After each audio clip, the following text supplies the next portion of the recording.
bill that's before the committee. So just to explain to anyone who is joining us at this point that's what the committee have been doing, and that has been in closed session because some of it was legal advice. You're very welcome. I would just want to note that any members or people in the public gallery can use mobile devices, but they should not take any photographs or any video of the proceedings. And if members are content, I will take us through the remaining agenda for this morning. And we've already taken apologies and declarations of interest, which takes us to item 5 on your agenda, colleagues, which is Chair's business. And there was just one thing I wanted to highlight on Chair's business this morning, which was the York Street interchange. And this is a media item that is prevalent today, and people will no doubt see that if you flick through some of the newspapers. And essentially, in terms of the York Street interchange, just to make members aware that the department has spent £27 million on this. It's a pretty historic project, and it's been rolling for quite some time. And there has been 20 million spent on planning, design and legal work. But as far as I am aware, nothing's actually happened. There's been no construction, no physical infrastructure built. And the project was initially estimated in the region of 120 to 165 million to deliver. That's a historic estimate. I'm not sure I want to think about what it is now, but the fact of the matter is that this project has massively stalled. It's not the only project, not the only major capital project that we know has majorly stalled in Northern Ireland. Just to make anyone who's watching aware, the committee is just about to embark on a planning inquiry that is time-bounded, a mini-inquiry over 8 weeks. This is one of the things, not York Street in particular, but there are 2 aspects to that inquiry. One is on the planning system's openness and the propensity of judicial reviews that slow down planning in Northern Ireland, and the second item on that is our ability to deliver major capital. York Street interchange, unfortunately, is one of those many examples, and it was raised also on X over the weekend. I'm happy to take any comments anyone wants to make on this, but I just thought I'd highlight it because it is a media item today. Anyone want to comment? John? Yeah, Chair, and thank you for highlighting it under your Chair's business. The amount that has been spent on this to date is pretty shocking, but not surprising. This has been an executive priority, I understand, since 1999, and it's been a priority for an infrastructure development in Northern Ireland since the 60s. Yet when I and others have raised it with officials, we're continually told that while it's an executive priority, it's no closer to fruition, even though we know how much has been spent on it. The impact on the local economy extends into hundreds of millions of pounds each year by not doing it. And the last time I asked officials in here where it was in the pipeline, they said a minimum of a decade away, I think was the last quote. It might as well be 1,000 years away, given how slowly things move. So I think it would be interesting to ask the department where it currently sits. Why, we know the money that is there, but why it's not further up the priority list, and why, if it's an executive priority and has been for over 25 years, we haven't seen any movement on it at all. We know the relief it would make in the area and the economic benefits it would have, and I just find it deeply frustrating that we've seen so much money on it being spent, but actually further away now than ever. That's the reality as I see it. Absolutely, John, I concur. I think we should write to the Minister and ask, along the lines that John has suggested, where's the project, how close is it to starting, what's our view on it, and what is being done currently to try and bring this major capital project to fruition, not least for the fact that it will open up significant benefits to Belfast and our economy because of what it will actually deliver. Sure. Peter, could we include within that as well This is something that I bang on about quite a lot now. The independent expert-led infrastructure commission that was launched by Nicola Mallon, I think, back in 2021. I think it was during the COVID year, certainly. That's been raised to me by the IOD. It came up at a recent panel event as well. It's something that the sector certainly wants, that having experts guiding the department in terms of the best way to spend money, what's feasible, what's not feasible. I agree with John. I mean, this is 10 years away, I think. I had a presentation last year, I think, and was just confused from the official. I think he was confused as to where this was going as well. And it just felt like his role is to walk around presenting something that he knows is never going to happen, there's no budget for it. And then it made me think, well, what's the point in that position? We've got a civil servant whose time could be best spent elsewhere. So that independent expert-led infrastructure commission, I think, would unlock quite a lot. But in response, I think, from the First Minister or the Deputy First Minister recently, when I asked where was that at, because it was kicked to the Executive Office, I was told that it would be an executive decision, but the decision was made in 21-22. It was launched, the press releases was there from Nicola Mallon. So we're really keen to get the infrastructure minister's perspective on this, because it could unlock quite a lot, is my view, rather than what we have now, which is a huge sum of money being spent on very, very little whenever budgets are tight. And also as well, secondly, I've raised before about the Strategic Investment Board. I think having them come to the committee to guide us a little bit in terms of what they're strategically guiding upon would be really, really helpful. Otherwise, we'll just find ourselves in the same position in the next number of months talking about the York Street interchange. No, look, I have no issue with that. I think we did agree to write. Was there something about? Chair, yes, we did write to the. So after the Institute of Directors report that the committee considered, we wrote to the Minister around that. Around where an infrastructure commission was at the moment. She wrote back and told us that it's for the Executive Office to decide, and the committee agreed last week to write to the Executive Office to ask what stage that's at. So that's been done. Okay, perfect. So we'll expect that in the next week and a half, 2 weeks, to come back from the First and Deputy First Minister.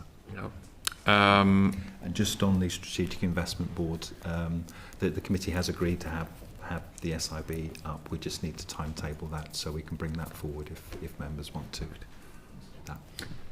Our SIB, are they an ALB? Where do they sit? They sit with the Executive Office because it's strategic investment. And have we engaged them as part of the planning inquiry? Would they be someone that we would write out to as a stakeholder, Michael, or maybe not? Is that not appropriate? To see if they want to, even if they were willing to come into the stakeholder event. I don't know. I mean, maybe that's not appropriate. I don't know. I don't think they were on the stakeholder list. I'll check the stakeholder list. Yeah. I don't think they were, but I don't know whether or not they would. Because they're advisors on major capital, and it might be appropriate to at least ask them if they wanted to come along. Same item, Harry. Thank you very much, Chair. No, just comment on a lot of money already spent and, as you say, nothing done.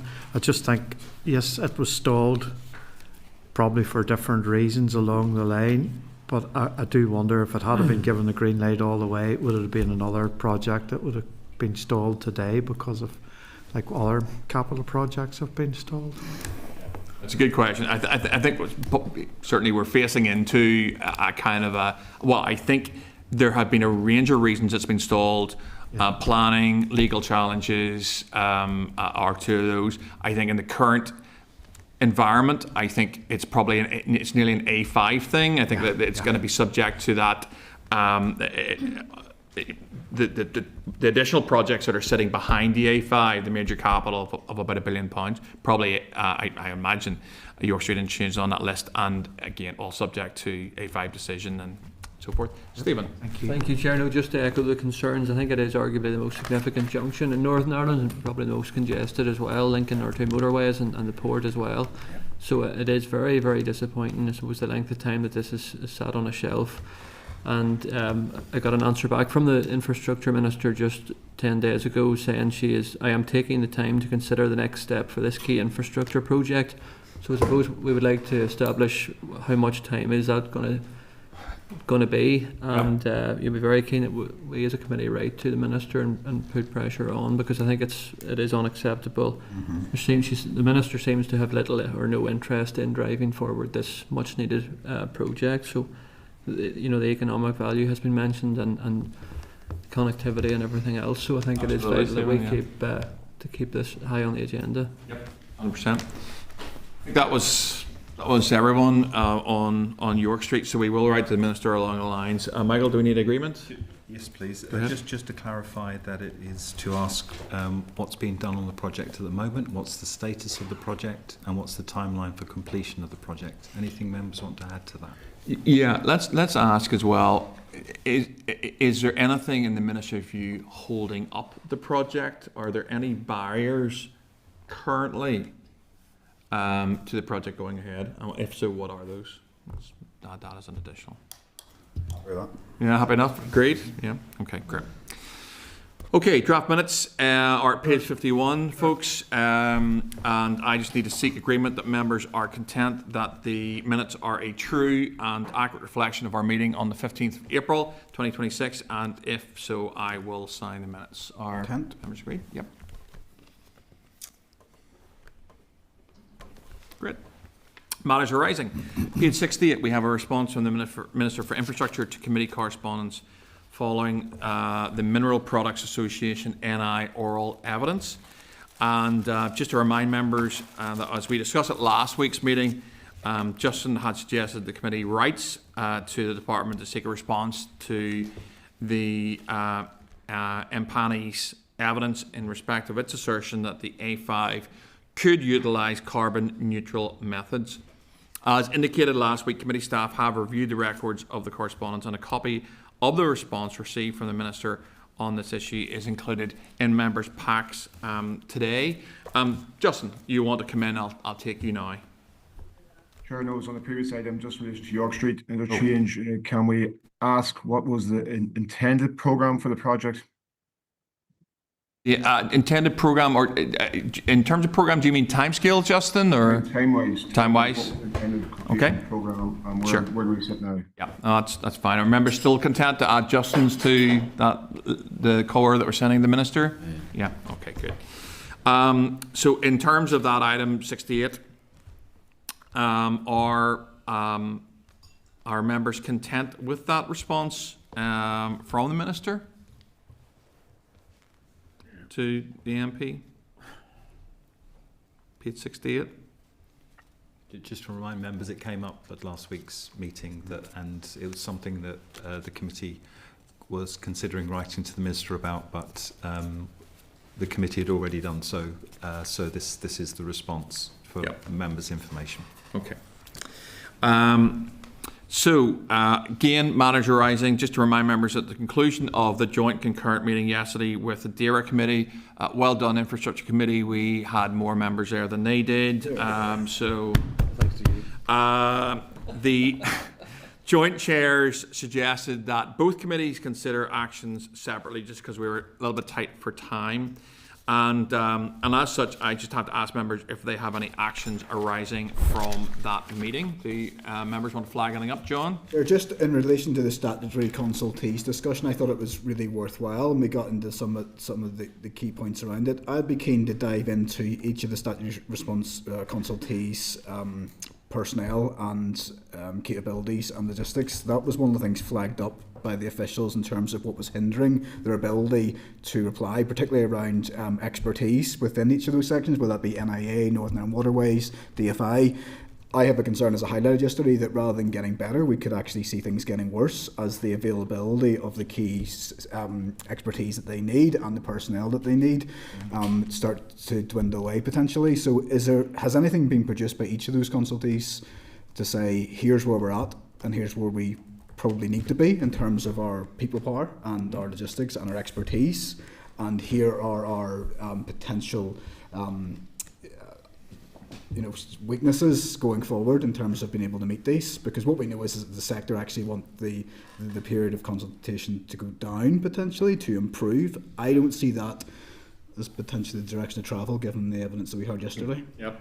We can certainly do that for DFI and any ALBs that DFI have. I suppose something like there may be aspects of DERA, like NAIA, that we could get that information on. But look, I've no issue writing the department asking along those lines in terms of the capacity of both the department and the ALBs, as to, you know, are they going to provide us with confidence that they have the staffing and requirements and expertise to push these targets down rather than go up, you know. You said potentially, is this committee able to ask the likes of NIA, given that it's under the purview of communities, even though we could be doing it under the planning policy aspect? That's an excellent question, which obviously I don't have the capacity to actually answer, so I'm going to look to Michael, who might have a view on that one.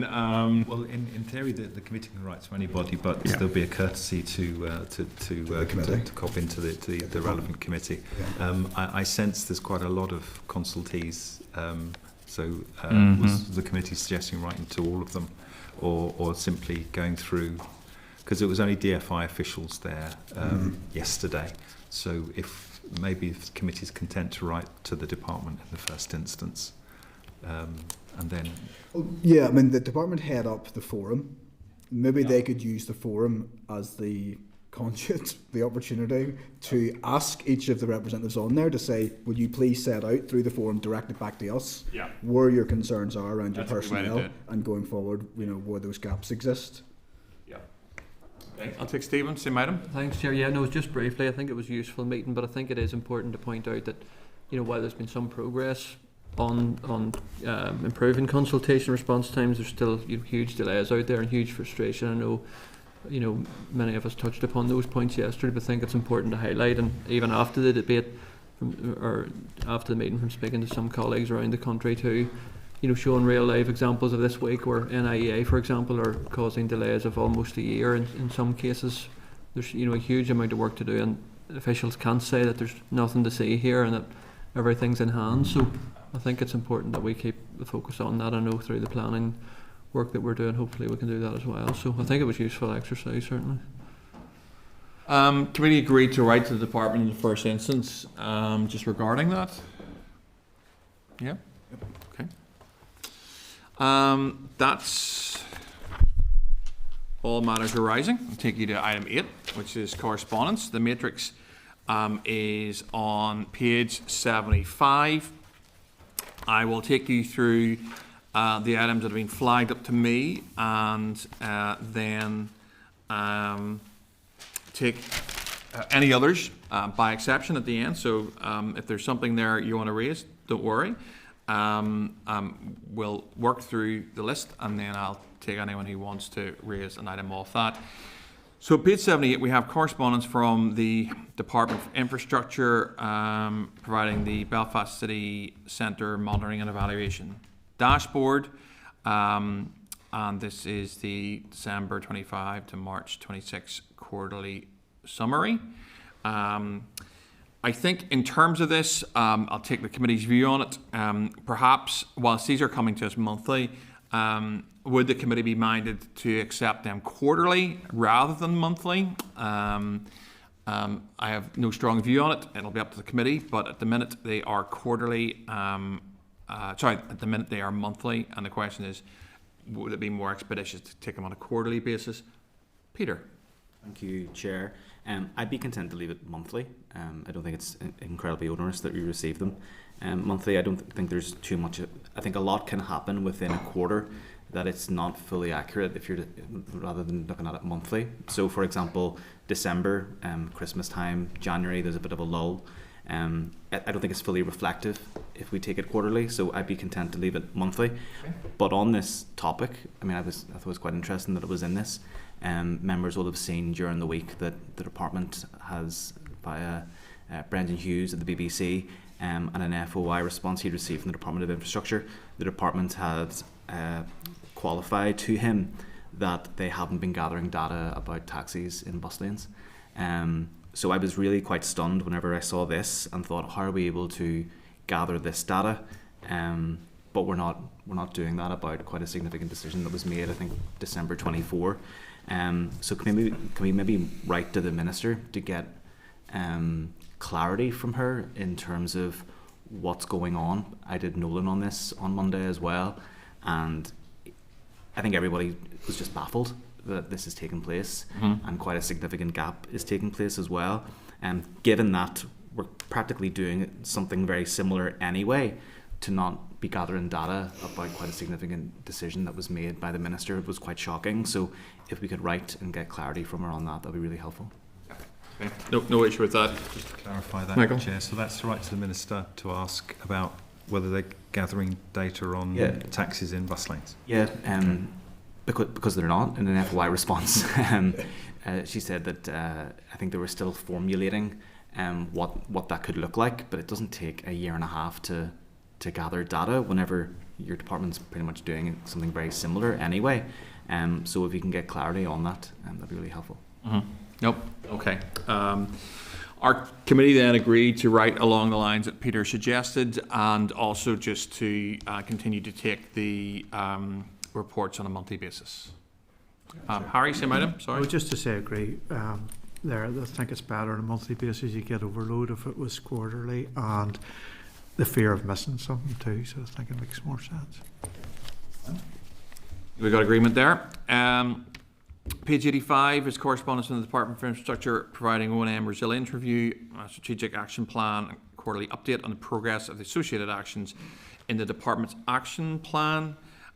Just in terms of that core, I just need to seek committee agreement to note and consider a future oral evidence session with the new permanent secretary in the department, and we could obviously pick up some of these items with the new perm sec. Our committee agreed to that one?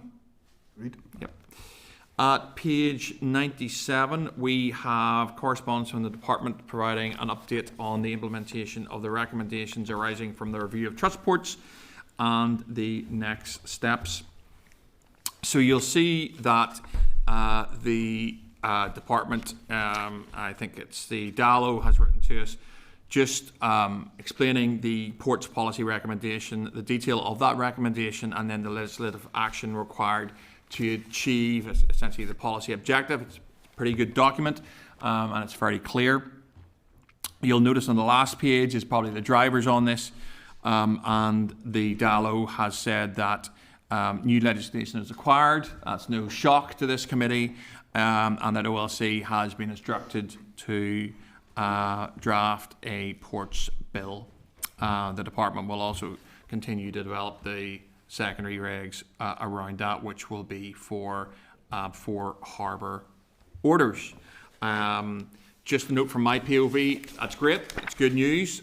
This is one that we want to see for a whole range of reasons in Northern Ireland, and we look forward to the introduction of it, first stage, second stage, and then getting our hands on it in this committee. And certainly it would be this, hopefully, work allowing that we can get this scrutinised, and this will hopefully then be realised within this mandate. John. Chair, thank you. It's good to see it's coming forward in the way we asked for it last month. This is a piece of legislation that is non-controversial but hugely enabling for the economic development opportunities both at Belfast Port and the other ports that will be affected by it. It's just under a year since we met at Belfast Harbour that we had a good discussion around this. We told of the intent to come forward, and the detail of the recommendation and the legislative action required in this that I can see has not changed from that meeting, nor has it changed from the draft legislation that was produced, I believe, in 2016.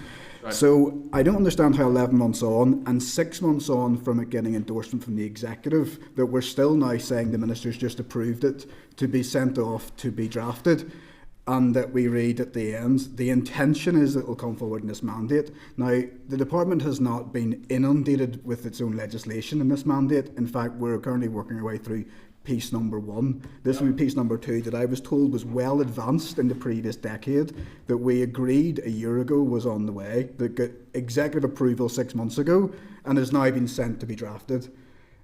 I mean, I hope I can be forgiven for thinking alarm bells are ringing in my head that things aren't moving at the pace I'd like to see them moving at, given how important this piece of legislation can be and how little legislation is coming out.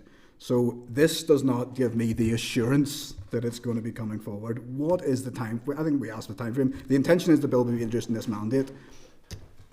Is it going to be introduced in this mandate? And why does it take so long? And that's a rhetorical question, but I think it's a fair one. Why is it moving at a snail's pace, given the work that have been done, and that nothing seems to be changed in the last year, and what's been happening in limbo land for the last 6 months? I'll just take that as a rhetorical question, John. I'll not even try and give you an answer to that. It's not my it's not my job to defend Maybe the members will department. disagree with me, but that's certainly my frustration. And we just want to get stuck into it, because I want this mandate to achieve as much as physically possible, and this would be a key aspect of that. And I just have a fear that time's drifting on. We're less than a year away from Perda, and we know how quickly things can not move. I think just the next steps on it are going to be interesting, because as has been noted in the dialogue core to this committee, OLC have now been instructed to draft the bill. It then has to be obviously brought to the Assembly as introduced to the Assembly at first stage, has to pass second stage, and then we get our hands on it. I suppose when we get back after recess, we will have September until March. Really, and that leaves it, I suppose, a little bit tight depending on where it gets to this side of the summer, but certainly I wouldn't disagree with any of the comments you have, and we'll see. Any other comments on this one? It's worth flagging up, and let's see where how quickly the department and OLC can get the bill drafted. That is trust ports. That's fine. I've got one on the way through at 106, which is a letter from, again, the DFI Dallo to Nick Mitford, who's the clerk to the Executive Office Committee, where Dallo references the Armed Forces Covenant, which is something that we sort of asked about. I flagged up. It says, "Thank you for your letter dated 27th of March, in which the committee requested an update on what work the department is undertaking in relation to the Armed Forces Covenant. There is no agreed position on the Armed Forces Covenant." And that kind of confused me a little. And I wondered, is there no agreed position in the Department for Infrastructure in terms of the Armed Forces Covenant? Or does that reference something else in terms of the Executive Office? And that would be a little bit weird, because obviously the Dallo was writing on behalf of the Department for Infrastructure. So I think it would be my view that we write back to the Minister on this one, asking for clarity in terms of that line, "There is no agreed position on the Armed Forces Covenant," because my understanding is that Nick Mitford was writing out to all the departments asking about progress on the Armed Forces Covenant and adoption. So that's a clarity issue for me. Are members content that we write back to the Minister on this one, asking for clarity around that phrase, "There is no agreed position on the Armed Forces Covenant," and then specifically what she is doing to implement any aspects of the Armed Forces Covenant that would apply within the Department for Infrastructure? Yep. Page 107 is correspondence from the Committee for Communities, seeking a concurrent meeting to facilitate a cross-departmental briefing on Sustainable Places programme on the 21st of May, 10 a.m. in Parliament buildings. I believe this isn't just with the Committee for Communities. Michael, do you want to speak to this one? Yes, just for members' information, this would be a three-way joint concurrent meeting to look at this policies. This was mooted sometime last year, and then it was consulted upon last year as well. And so it's a programme led by the Department for Communities with the proposed programme, but in partnership with Infrastructure and Agriculture, Environment and Rural Affairs. Basically, each department would give 5 million into a pot over a period of 10 years and that will be for regeneration projects around Northern Ireland. The proposal is, the Committee for Communities is inviting us to a joint concurrent. If the committee wanted to attend, the date is on a Thursday, so we'd lose 3 members. So we might struggle to keep quorum. There's an option of remote attendance, or if members would prefer to decline, that's an option too. So look, it's up to members to take a view on this one, and I'll hear positions on it. Because it's a Thursday, I'm actually in a committee already on that Thursday at that time. So I obviously wouldn't be able to attend, but that doesn't really matter.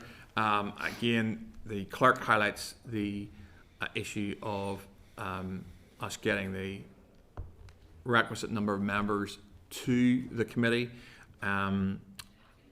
We can leave it a couple of ways. We can leave it open.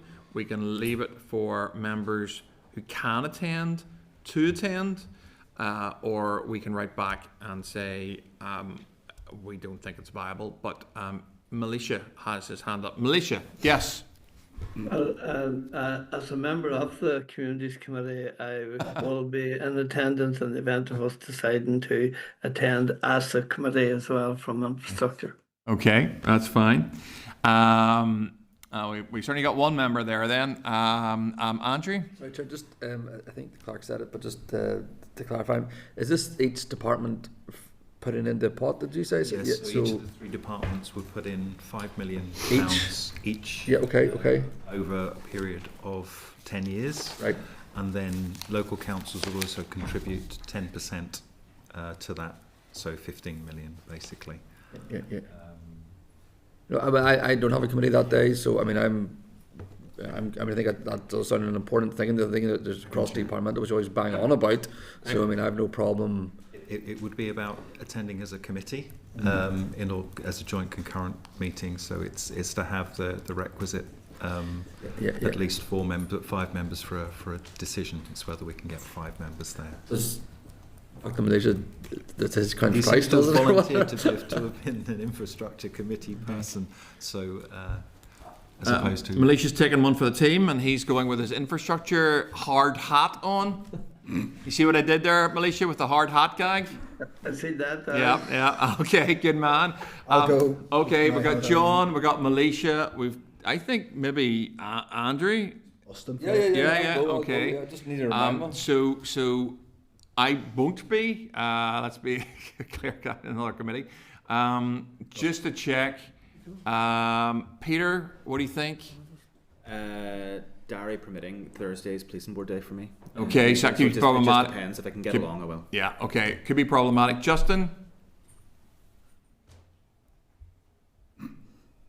Diary permitting files accounts. Okay. Cahill's on policing board too, from memory. Cahill's on policing board. Was he? Look. Yeah, he's off it. He's free. Well, I nominate Cahill. Possible. Harry, what do you think? Don't think so, but if things change. Okay, and Stephen? It should be okay.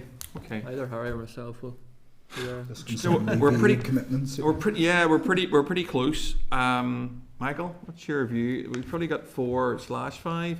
How problematic is it if we go back to them and say yes, but we go and we'll do our best to get 5 members there? I mean, is it okay just to make the community committees aware that there are problems, but we'll do our best? Is that an appropriate response? I will talk with the clerk. Yeah, that's brilliant. Okay, you can reflect that. Okay, so we'll swing back onto that one, I suspect, maybe next week with more information. Page 108, then, members. We've got an invitation from Translink to the ceremonial signing of the contract for the purchase of the new enterprise trains. And just I need a committee agreement that is actually up to individual members should they wish to go and see the contract signed. Are committee happy enough with that? Good. Okay. Page 109. Oh, Militia. Yeah. And I'd just like to comment as well too that when I looked at that courier invitation, I thought it was really well presented in English and in Irish, and it will be greatly appreciated by Gael Gores, and in particular those people who are learning the language as well too. It's another opportunity to see it displayed in that context. So it was a lovely invitation. Curu and Jasser file, in other words, a very nice invitation. Okay. Okay, listen, thank you very much, Militia. And I know that's very kind words, and I'm sure TransLink are probably watching into us, and they've probably heard that. So that's very kind for you to flag that up. At page 109, we have correspondence from Northstone Limited regarding the review of standards governing the use of reclaimed asphalt planings. Well, I think that sounds planings. Planings. Yeah, take one N out of that one. Also known as RAP. Just for transparency, I went to a plant recently to see this and was really impressed. Effectively, this is roads that get dug up. There's a very particular process to this, but roads are dug up and then they're recycled, which I think is super. That's exactly what we want to do, rather than necessarily have to put more down. But if they can be recycled, I think that's really positive. So I just need to seek committee agreement in the first instance to forward to the department this core, and also then just to seek if they have a current policy position on reclaimed asphalt planings. And I'm going to take Militia on this one. Just to get to you, Chair, I would actually welcome further information in relation to this as well too. I'm very aware of the fact, because a road opposite my own home, it had its asphalt, we'll say, removed, and I was shocked to hear that it's actually exported initially to Scotland, where it goes through a reprocessing process as such. Before it can be used again, we'll say back here. And I just wonder whether or not we have that facility at home here in the north of Ireland, or was a facility that should be developed as well too, because I'm sure it's very costly at present exporting this stuff to Scotland to have it cleansed effectively. Yeah, that's a really good point. Militia, thank you for that. I'll take John in a second here. So there is one plant, Northstone in Cairncastle has the facilities to do this. Militia, you're absolutely right. Why would we send, in terms of call it climate pressure around, if we can recycle it, that's a really good thing. And if we can not send it to Scotland, but reprocess it in Northern Ireland, that's even a better thing. Certainly we'll find out the department's position on this, because it's completely new to me. I wasn't even aware it could be done, but it's quite a technical process. And my understanding also is that the process itself needs catalysts to pull out harmful gases from the process, which obviously this company already has. So it's sort of win squared. John? Yeah, just Chair, to support your request just to forward this on to the committee, or to the department. I think it would be interesting to know. I do know that the department is aware that the facility is there, and I think I'm right in saying, although I'll be corrected, that we're the only part of these islands who don't currently use RAP whenever we're resurfacing or surfacing roads. That is used in the Republic of Ireland. So if you cross the border, you will be on a recycled parsley road. If you're in Northern Ireland, you're not. The rest of the United Kingdom does also use it up to, I believe, 50%. I understand it was not factored into the A5 application when it came to the carbon offsetting, which may well have had a huge impact had it been used. But had that road been built anywhere else in the United Kingdom or in the Republic of Ireland, it would have used RAP and would have been able to have then had that application take into consideration the offsetting of the carbon emissions that are used in the production of it. So that may well have been a banana skin that somebody slipped on by not factoring that in. This won't come as news to the departments. It is not new technology. It has been used elsewhere in the UK, but this is a wonderful opportunity, and I think that this is something that really needs to be tapped into very quickly. That's incredibly useful, John, and often I do rely on your significant experience in this committee, where I'm still a newbie to it. I think in terms of, as we write to the department regarding this, let's get their answer on John's point regarding the A5, which clearly, the initial judgment around it was to do with the climate change targets and the impact, and it would have made all the sense in the world if the department had been thinking ahead why it wouldn't have employed this technology if available in Northern Ireland, and if they had been cited on it to try and employ it in terms of building that road, which would have helped them meet the targets that they clearly have failed to do so in the court judgment. So that's me at the end of core for any items that I have. I'm going to open it to members are agreed on that last one, to right? Yeah, okay, fine. So look, that's me at the end of core and the items I wanted to flag up. I want to give members the opportunity, if there's anything off that correspondence, which is hallelujah, slightly shorter than last week's, but I also want to be sure that members get a chance to comment on anything that I haven't touched on or they think is important. Any items anyone wants to raise? Nope. Yep. Okay. Members agreed to note the remaining items of correspondence then? Yep. Okay. So that takes us on a few SLs, and after I get through these 8 pages, we will take 9 pages. We'll probably take a break before we take on GDL at item 22. So I'll just work through these. SL1 is the Parking Places Disabled Persons Vehicle Amendment Number 2, Order Northern Ireland 2026 formal consideration. At page 115 is the Clerk's Memo, the Parking Places Disabled Persons Vehicle Number 2, Order Northern Ireland 2026 formal consideration. At page 116 is the SL1, and at pages 120 to 123 are the documents related to the SL1. The statutory rule is not subject to assembly procedure. The purpose of the statutory rule is to authorise parking places with unlimited waiting for disabled persons' vehicles by adding parking places with unlimited waiting in Londonderry 4 bays, Hollywood 2 bays, Newtownards 2 bays, and Portaferry 1 bay. The committee noted receipt of the SL1 and the proposed SR at its meeting on the 11th of March 2026, at which point a call for views was published on the Assembly website. The committee's call for views closed on the 24th of March 2026 and received no responses. No specific issues have been identified with the statutory rule as drafted. Are members therefore content with the proposal for the statutory rule? Content. Item 10 is the SL1, the Road Speed Limit Order Northern Ireland 2026 formal consideration. At page 125 is the Clerk's Memo. At page 127 is the SL1, and at pages 130 to 141 is the documents related to the SL1.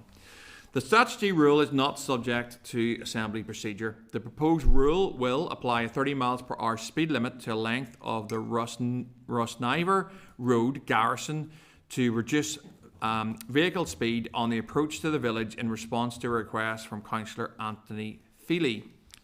It will apply a 30 miles per hour speed limit and apply a 40 miles per hour speed limit to lengths of Benone Avenue, Limavady to improve road safety by reducing vehicle speed. And it will apply a 40 miles per hour speed limit to a length of Clabby Road, Sligo Road, Ballina Road and Tempo Road. The proposals for Clabby and Tempo aim to reduce vehicle speed on the approaches to the villages and are in a response to requests from Deborah Erskine, MLA. The proposal for Enniskillen is in response to a request from Councillor Mark Ovens to aim to reduce vehicle speed. The proposal for Mosside aims to manage vehicle speed and improve driver behaviour in order to reduce collisions and improve safety for pedestrians. It will extend the length of the existing 40 miles per hour speed limit on a length of Cremore Road, Coleraine, after the implementation of a footway cycleway scheme, and revoke a number of other speed limits relating to Clabby Road, Cremore Road, Sligo Road, Benone Avenue and Doon Road Tempo to allow the speed limit specified above to take effect. The committee noted receipt of this SL1 and the proposed statutory rule at its meeting of the 4th of March, at which point a call for views was published on the Assembly website. The committee's call for views closed on the 18th of March and received no responses. No specific issues have been identified with the SR as drafted. Are members content with the proposal of the SR? Tim? Chair, just as Ross Inver Road. Ross Inver, what did I say, Militia? Ross Niver. Ross Niver. I was close, but no. Close. No, yes, no prize. Thank you, Militia. Item 11 is SL1, the school's part-time 20 miles per hour speed limit. Amendment number 2, Order Northern Ireland 2026, formal consideration. At page 143, we have the clerk's memo. At page 144, we have the SL1, and at pages 147 to 153, we have documents related to that SL1. The SR is not subject to any procedure before the Assembly. The proposed rule will apply 20 miles per hour speed limits to lengths of roads near certain schools. The committee noted receipt of the SL1 and the proposed SR at its meeting on the 4th of March, at which point a call for views was published on the Assembly website. The committee's call for views closed on the 18th of March and received no responses. No specific issues have been identified with the SR as drafted. Are members content with the proposal for the statutory rule? Okay. At page 12, item 12, we have SL1, the Cumber Road Dundonald Abandonment and Stopping Up Order, Northern Ireland 2026, formal consideration. At page 155, we have the clerk's memo, and at page 156, we have the SL1, and at pages 159 to 165, we have documents that relate to the SL1. The SR is subject to negative resolution before the Assembly. The Department of Infrastructure proposes to abandon an area of 608 square metres of former road at Cumber Road, Dundonald, and to stop up 4 lengths of Cumber Road, Dundonald to motor vehicles after completion of such works as the Department considers necessary to provide alternative facilities. The committee noted receipt of the SL1 and the proposed SR at its meeting on the 18th of March 2026, at which point a call for views was published on the Assembly website. The committee's call for views closed on the 1st of April 2026 and received no responses. No specific issues have been identified with the SR as drafted. Are members content with the proposal for the statutory rule? Okay. Item 13 is the SL1, the road races Cairncastle Hill Climb Order, Northern Ireland 2026. At page 168 is the SL1. At page 171 to 176 are documents related to the SL1. This statutory rule is not subject to Assembly procedure. The proposed rule will permit the suspension of the right-of-way of traffic on Friday the 26th of June 2026 between 11:30 a.m. and 10 p.m. On Saturday the 27th of June 2026 between 11 a.m. and 7:30 p.m. on lengths of roads in and around Cairncastle, County Antrim, to allow the Larne Motor Club Limited, promoters of the Cairncastle Hill Climb, to run the 2026 event. I need to seek committee agreement to note the receipt of the SL1 and the proposed SR, which will be published as part of the call for views, to indicate that the SL1 will be considered at its meeting of this committee on the 20th of May 2026, and to indicate whether they are content that a briefing from officials is not required at this stage. Are members agreed? Agreed, Chair. Item 14 is SL1, the school's part-time 20 miles per hour speed limit, amendment number 3, Order Northern Ireland 2026. At page 459 is the clerk's memo. At page 460 is the SL1. And at pages 463 to 479 are documents that relate to that SL1. The SR is not subject to Assembly procedure.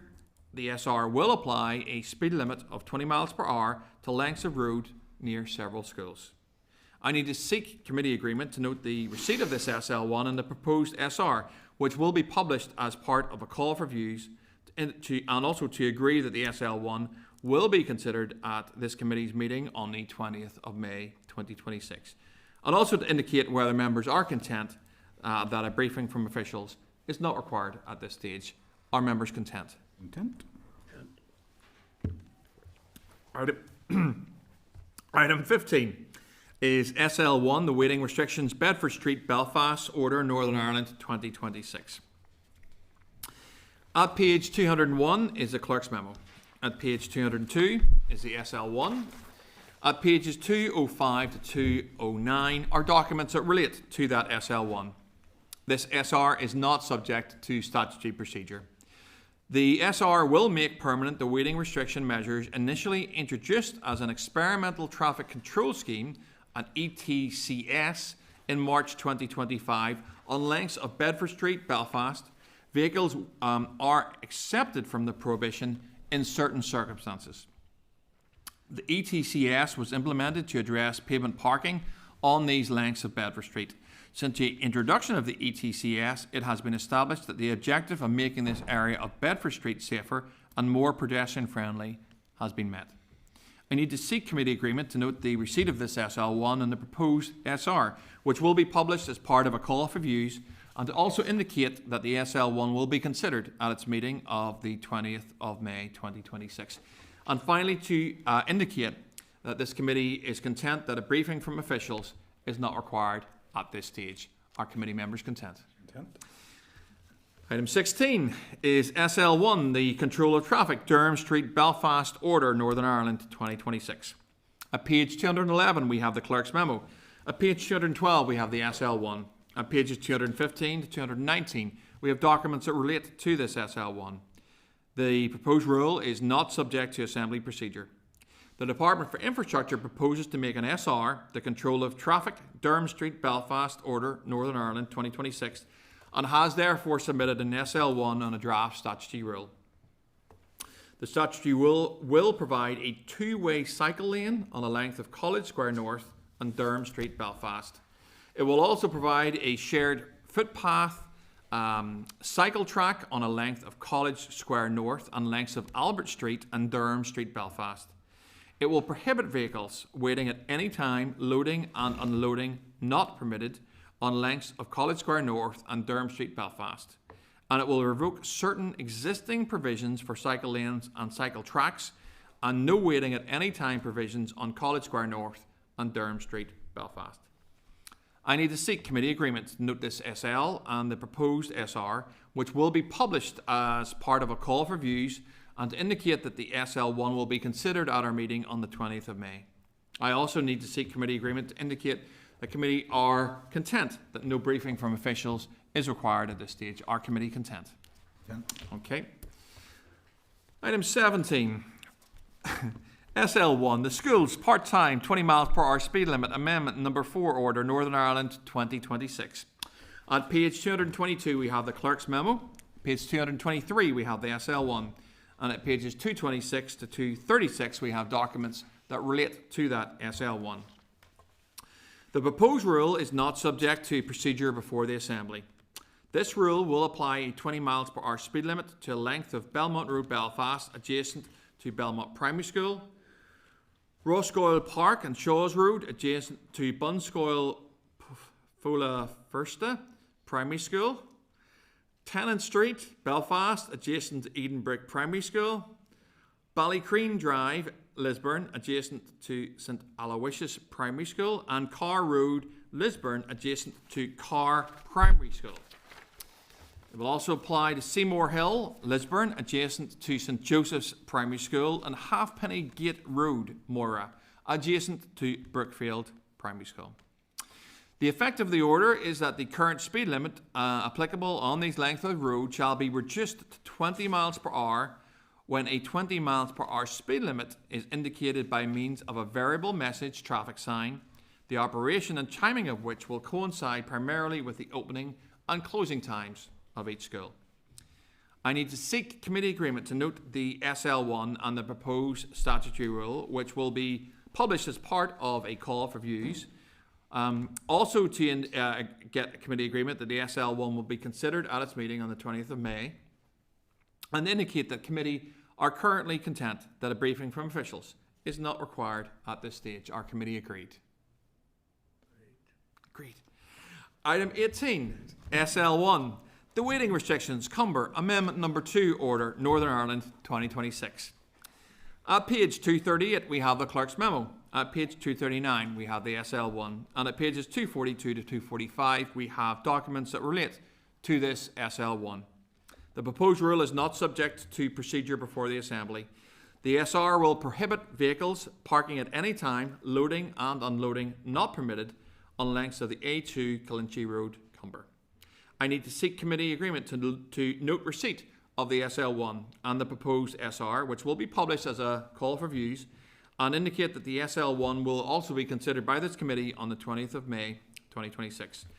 Finally, to indicate that committee are content that a briefing from officials is not required at this stage. Are committee content? And they keep on coming. Item 19, SR 2026/69. The Parking Places Disabled Persons Vehicle Amendment Order, Northern Ireland 2026. At page 506, we have the Business Office Letter. At page 507, we have the Made Order. This rule is not subject to resolution before the Assembly. There have been no changes to policy content since the SL1 was considered by this committee on the 25th of March 2026. The purpose of the rule is to authorise parking places with unlimited waiting for disabled persons vehicles by adding parking places with unlimited waiting time in Belfast, 16 bays, Coleraine, 1 bay, Cookstown, 2 bays, Londonderry, 5 bays, Irvingstown, 1 bay, and Newry, 1 bay. In addition, it will also remove parking spaces with unlimited waiting in Belfast, 2 bays, Cookstown, 1 bay, and Londonderry, 2 bays. It will amend the description of parking places with unlimited waiting times in Londonderry, 2 bays, and Irvingstown, 1 bay. Vehicles are accepted from the prohibitions in certain circumstances. The proposed parking places are being introduced to enable drivers or passengers who hold a blue badge and whose application has been assessed by departmental officials as meeting the requirements for the provision of a disabled car parking bay to park closer to their desired destination. Are members content to note this statutory rule? Item 20 is SR 2026/77. The Road Races Spalmount Hill Climb Order, Northern Ireland 2026. At page 253 is the Business Office Letter. At page 254 is the Made Order. This rule is not subject to resolution before the Assembly. There have been no changes to policy content since the SL1 was considered by the Committee for Infrastructure on March 25th, 2026. The SR will permit the suspension of the right-of-way of traffic on Saturday the 16th of May between 8 a.m. and 6 p.m. on lengths of roads near Castledurg to allow the Oma Motor Club Limited, promoters of the Spalmount Hill Climb, to run the 2026 event. Are members content to note the statutory rule?